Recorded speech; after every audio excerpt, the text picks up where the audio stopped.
I'm 31 and my sister's 24, female. She's coming to the end of her pregnancy and I bought her a Docatot. It was on her registry, so not a random gift. It cost me £100. I'm child-free and currently single, so I guess I don't have many demands on my finances. I haven't been close to my sister until the last couple of years, partially because of the age gap and because my parents disowned me when I was in my first year of uni. I've had limited contact with my family since then. On the other hand, I'm very close to my best friend, Jay. She was there for me when I was disowned and we've been close since we were 10.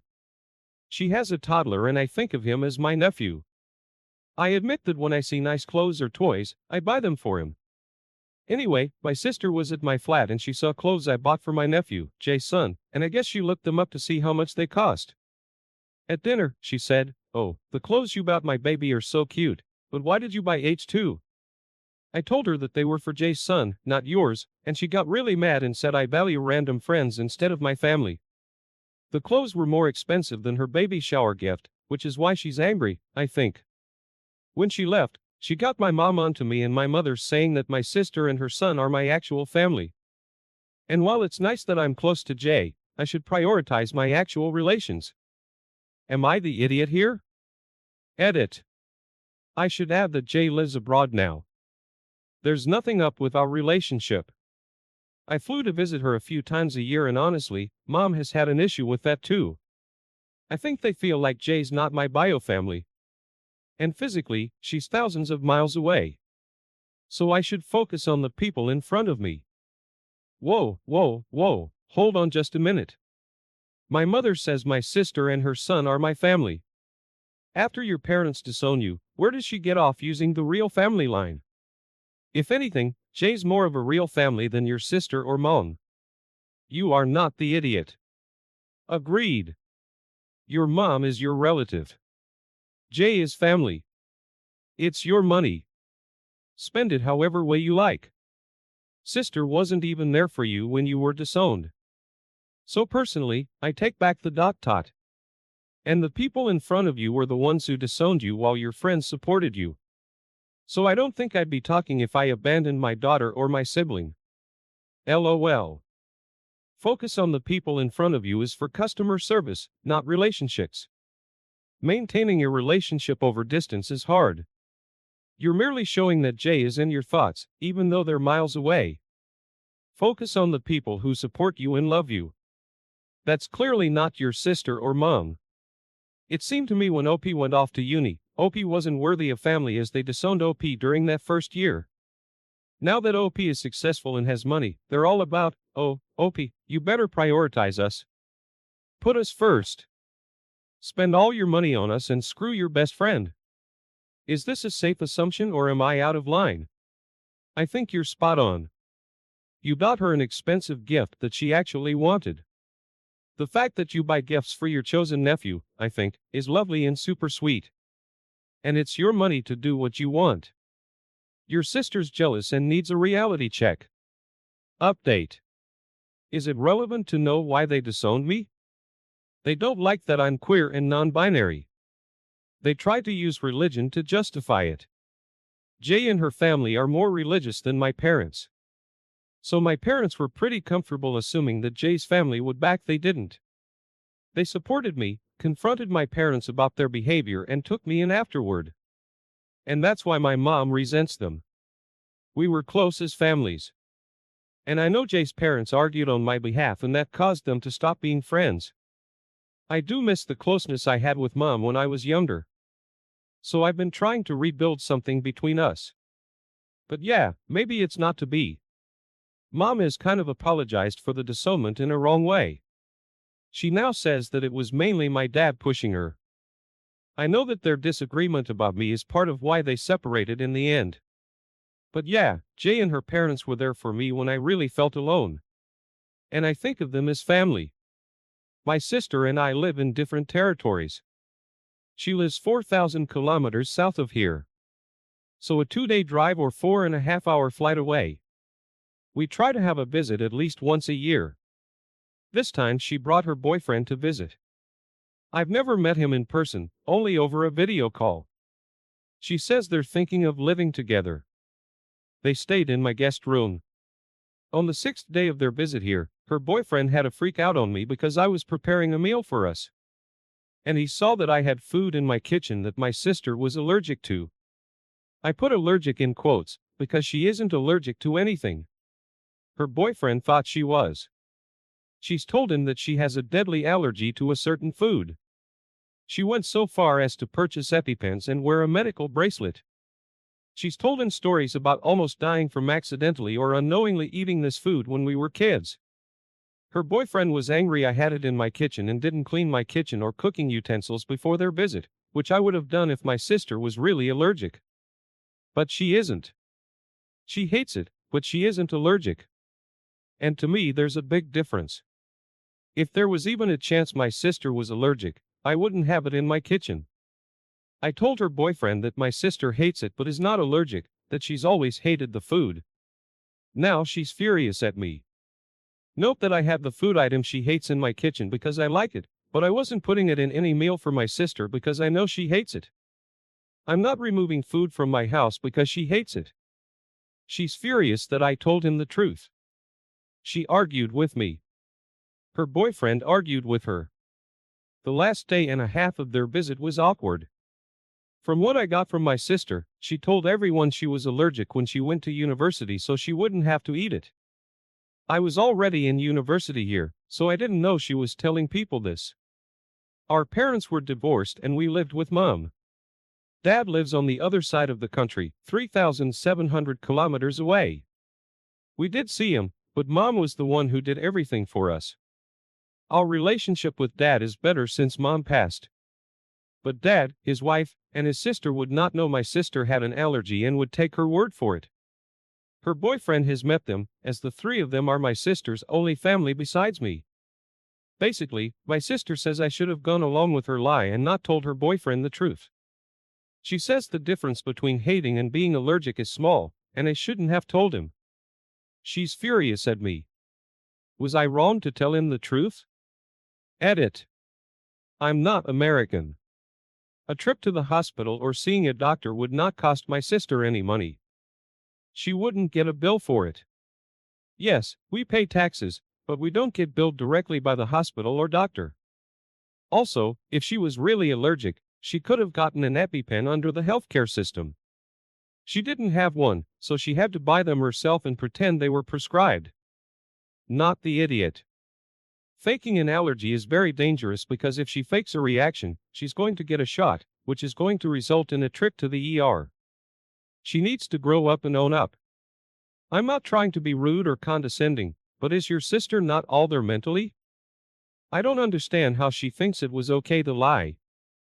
I have a severe yellow jacket allergy, so if I get stung, I have to use an EpiPen and then go to the emergency room for supervision. It's very serious, and they prioritize me, so the idea of someone faking it and then getting unnecessary prioritization is disgusting to me. I'm glad you told him because who knows what would have happened if this lie had counted. Also, clearly, the sister doesn't know what the consequences are, as this lie could have snowballed into something worse, like the boyfriend bringing her into a hospital. And once the truth came out, not only did it waste everyone's time, but also money.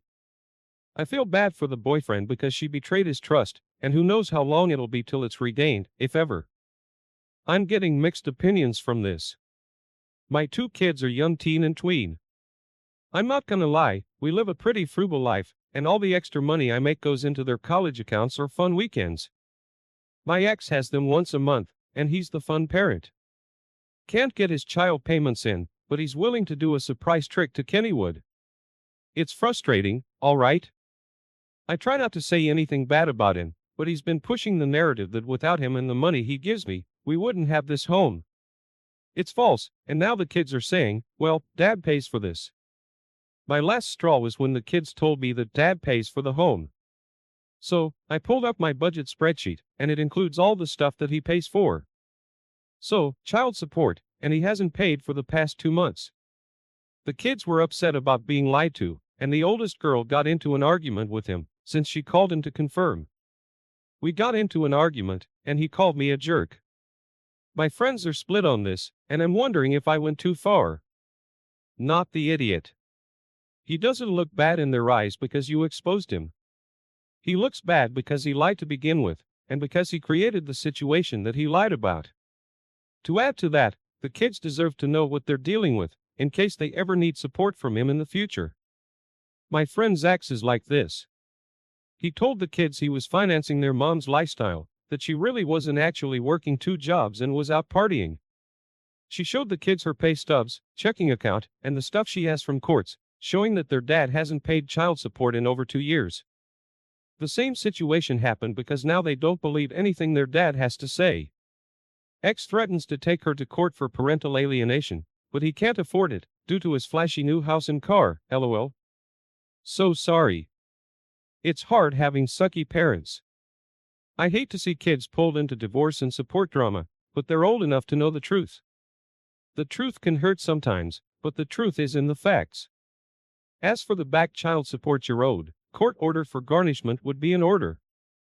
And your friends that are split on this can kiss your butt. Maybe now he'll step up and pay what he needs to pay for his kids.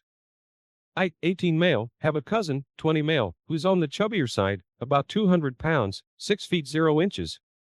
That's of course not morbidly obese or anything, by any means, but noticeably heavy. In that he takes after my dad's side, who tends to be heavy set. I take more after my mom, who's very slim. And when I stopped growing at 16, I was 5 feet 10 inches, 135 pounds. Since then, I've taken up lifting, and through bulking and cutting, I'm now 165 pounds, and 10% of body fat. My family was visiting him, his sister, and his parents since I was out of school for the summer. I was discussing sports with his sister, and he jumped into the conversation by laughing and asking what I could know about athletics and athleticism when I was stuck thin and looked weak. This annoyed me because it isn't the first time he's brought up my weight. He had done so mostly before I gained 30 pounds of muscle. So, the idea that he's still calling me skinny annoyed me. So, I retorted that everybody must look skinny to a guy his size, and that it's funny that he says I look weak and small because despite how much he weighs, I can easily bench press him, and I guarantee he wouldn't be able to bench press small tiny little me. So, who's really weak? He got upset and complained to his parents about this, who are now demanding I apologize to him for bullying and humiliating him. I refused to, and his sister's on my side since she agrees he's been taunting me for years, and I just returned the favor and did it better than he could. Am I the idiot? Hard to understand a 20-year-old running to mommy and daddy to tattle on big mean you. What classic bully behavior. He can dish it out, but can't take it back. You are not the idiot. LOL. Had a 50-something-year-old cousin run to his dad to complain about me. Infants and adult bodies, go figure. OP's cousin must be getting a lot of flack for his weight from others to be so jealous of OP. His sister must have been taking his abuse for years too. Don't apologize to bullies. His parents were among them. Everyone's the idiot here. Body shaming is body shaming, and it does go both ways. Your cousin shouldn't be commenting on your weight, and you shouldn't have been pushed to do it back. Sometimes people insult other people because of their own insecurities. My mother-in-law, for example, insults me and declares I'm a cleaning addict.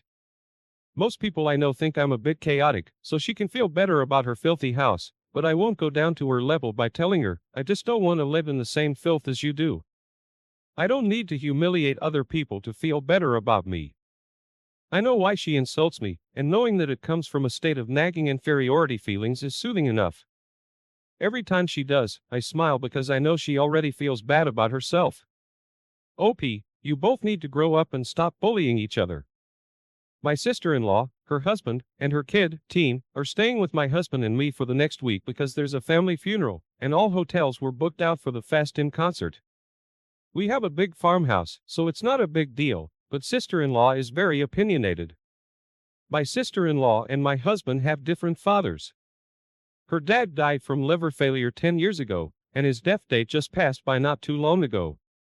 He was a massive alcoholic, so my sister-in-law turned into a witch whenever she saw anyone drinking, especially people in her family.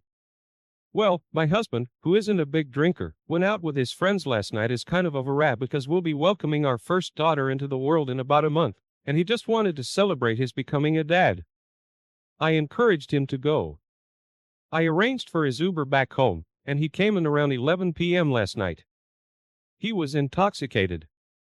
He walked into the door singing Let's Stay Together by Al Green, dancing, spinning me around the living room floor in some very sloppy waltz, and laughing the whole time as he tricked all over himself. Now, my dad is an alcoholic too, so I get it, but honestly, I was having a blast with my intoxicated husband. Sister-in-law comes into the room and just starts laying into my husband about him drinking, screaming about how he would turn out just like dad, etc., etc. At this point, my husband's mood is dead. He's crying. I lost it. I told her, how can he turn out like a piece of crap when that piece of crap isn't his father? Get out of my house right now and never return. She immediately went quiet and said she couldn't just take her daughter out at this time of night and that no hotels had vacancies, and my husband knew better than to drink around her, and I told her, that's not my problem. Leave. The whole family's angry at my husband and me right now for both him drinking in front of sister-in-law and me kicking them out at midnight. Am I the idiot? Edit. I never said her daughter or her husband had to leave. I told her she had to. She woke them up and dragged them with her after she caused problems. Not the idiot. She interfered in your family life, insulted your husband, and didn't even apologize. She whines about no vacancy. I bet her voice felt a little hoarse after that. She needs to see a therapist. Her projecting anger onto other people when it's not warranted is a reflection of her unhealed trauma. It's also obvious he doesn't have a drinking problem and that he just had fun, responsibly. Sister-in-law was an idiot for having the unmitigated gall to try and dictate someone's behavior in their own house, while they were doing her a favor. The nerve, the chutzpah, the bare-faced cheek of her. I'd kick her out of my life so fast, the resulting tornado would sweep her and all her BS flying monkeys away with her. The only thing I would have done differently was tell her she needs to leave by the end of the next day. That way, she has time to figure out where she's gonna go. Not sure if this happens before or after the funeral and if she still needs a place to stay. Plus, she should check errands too. It's not just suck it up or put people in the street at midnight. I agree, everyone's the idiot here. People always have their knives out to kill anyone and everyone. However, kicking someone out in the middle of the night was too much. If you know the difficulty finding accommodation and they were in your house for a difficult occasion, funeral, then you should have let her and